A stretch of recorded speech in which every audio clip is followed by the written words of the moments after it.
Well, I've definitely had a shift in the way that I work since I'm more of an entrepreneur now. And before I was an employee, and I noticed some of my work habits have definitely changed. It's brought a lot more awareness to my life. But this idea of being a workaholic, I learned a lot of my maybe productive and overproductive tendencies from my family growing up. And I used to use the word workaholic to describe my family. They owned their own business and they were hustling all the time. I think in DC, a lot of times people talk more about their work than they talk about their wellness, for example. So I think that that's, a challenging balance, because here in DC that, is pretty intense. People come from around the country to have jobs and careers here, whether it's in politics or supporting the political environment, or else, there's a whole other business community that's here. So, but, this day struck me, and I guess this is another parent to daughter thing, is when one of my daughters during COVID, and we were talking about, she has her own business. We were talking about hobbies, what kind of things can we do? Because now we can't, go places and do the things that we were doing before. And then the 5 events during a week on in the evenings or things like that. And then she said, well, one thing I've learned about myself is my work is my hobby. And I thought, oh, the apple doesn't fall far from the tree, because that's kind of been my career in the past at certain times. Sometimes it's been more like that, and then other times I've been able to find some more balance by working part-time. And why I think most of us are familiar with the idea of work-life balance, but it's not always just a 50-50 thing as well. And like you said, if your passion or hobby or interest is also your job, which we're all hoping to do, is to love what we do and do what we love, then that 50-50 is also completely blown out of the water. And some of us have work that energizes us, and so it really brings a lot of life into our world. So I think about harmony instead of the word balance, that I like to make sure that everything is kind of in tune and humming together. While your daughter was talking about, well, this is, my passion. This is my, sorry, you didn't use the word passion. What was the word that you used? Your hobby.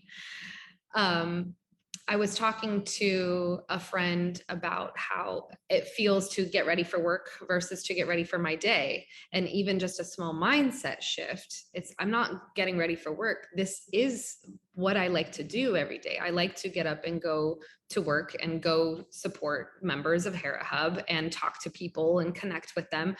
It is the most aligned job I've ever had. And so I don't just see myself as an employee or it as a job. It is something I spend my time, my precious time and life energy doing. And so I'm not just getting ready for work or preparing myself mentally for work or staying late at work, which I think we should talk about a little bit, is where those boundaries are that we set for ourselves. But, what is the energy that we take into our day, and how do we want to be spending that time? And if sometimes it can just be the mindset shift. And I don't think we have to say, I must spend half of my time doing things other than work and half my time doing work, because I think that can also create the pressure and make us feel really stressed in both work and home. Also, I have had an interesting evolution with this idea of work and home, because home to me is me. And so what that's become is self-care. And the more that I take care of myself, the more I can produce. And the more I want to take care of myself, there's a relationship there now. Calling yourself a workaholic for some people is like a badge of honor. It means I'm committed and I'm, going to do whatever it takes to get to the next step. Mm-hmm. And it does take a toll. It does take a toll. And I think, my understanding, or our understanding of this National Workaholics Day is to really try to get people to think more about finding that balance. And I really liked when you said harmony, because I think that that's a great word to describe because at different points in time, you're going to need to put in extra hours, and other points you can work a bit less, but finding that harmony. And it also made me think of flow, when you're feeling good and your work and your personal life, works together, it seems like it has a good flow to it. And so that's something I think is important as well. I liked your point about, did you say setting boundaries? I think you said setting boundaries around those times, time blocking for things, knowing what our big picture goals are so that we don't get lost in the chaos of it sometimes. I definitely have felt this as an employee at times where every thought that I had became a task. And so instead of taking the thoughts to the drawing board and then seeing if they fit those big picture goals and therefore are justified as a priority, it was just loading a ton of things on my plate, because as long as I had a very long checklist, a lot on my plate, then I was a busy, productive person who did wear, that badge of honor. I didn't necessarily say I'm a workaholic, but I was always saying, I'm busy, I'm busy, I'm busy, I'm busy. And staying busy meant I was not lazy. I was productive. I'm contributing to society. I'm giving back somehow, but I wasn't giving my best. Are there other areas similar to setting boundaries that you think are important, or finding this balance or harmony between that tendency to really produce or give time to priorities? Well, one thing when we're talking about this, really, COVID, the pandemic has really changed a lot of things. And I do think it has changed in a good way. I think the amount of grace we give each other and ourselves when something doesn't work exactly right, or the dog is barking in the background, or you don't hit, unmute when you're talking and somebody can't hear you. I mean, we've all had this collective experience that, to think that you're seeing some high-powered people sitting in their living room with the cat walking in front of their camera, I think it's helped. I know it's helped me have a different perspective on everything. For example, when I used to install an art show, I was like, okay, you guys have to be here then, and we have to pick up this and deinstall that and get the stuff out of here and bring all the stuff in. And I don't care if it takes till 11 o'clock at night. We have to have every piece of art hung by the time people come in tomorrow morning. I'm like, no, it is okay to have it done in stages, because that's what people feel comfortable with. So I think I call it giving grace to just each other and ourselves for things not going exactly ... because we've all kind of struggled openly with it, with each other, with the Zoom and all the work and everything. And so that's what I'm kind of hoping to, as a reflection for myself for National Workaholics Day, is to just continue to make sure that if I'm pushing to get something done, does it really need to be done? Or is tomorrow just fine? It doesn't matter to anybody else but me. So I think trying to give myself more grace than I have in the past, maybe that's a way to say, hey, just, treat yourself like you treat your best friend, right?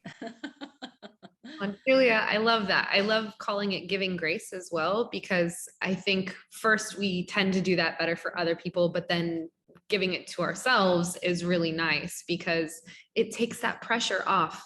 It keeps our head a little bit clearer. It means that we're enjoying what we're doing more often, and we don't have to perform, right? We are executing, and we are good, and we're great, and we're doing our best all the time. There's the idea for most of our jobs, if something fails, no one's going to die, you know, in the work that we do.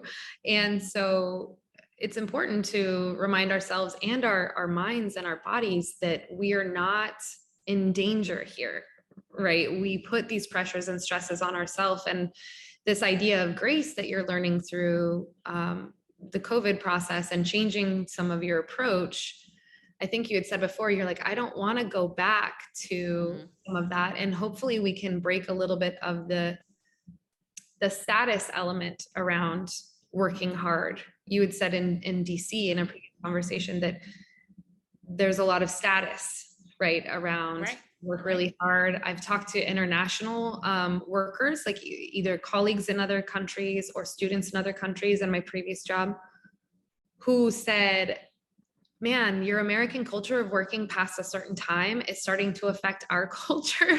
People are trying to prove themselves by staying late and trying to, so see, I sent an email at 9 o'clock at night. I'm working so hard, and it's just not healthy. So what's one thing, if I'm going to find an active holiday, I mean, active hobby, what do you think you might find? Because I know you have a lot of active hobbies. I have a ton of active hobbies, and I think it's really helped because I really believe that I can use my body to give my mind a break.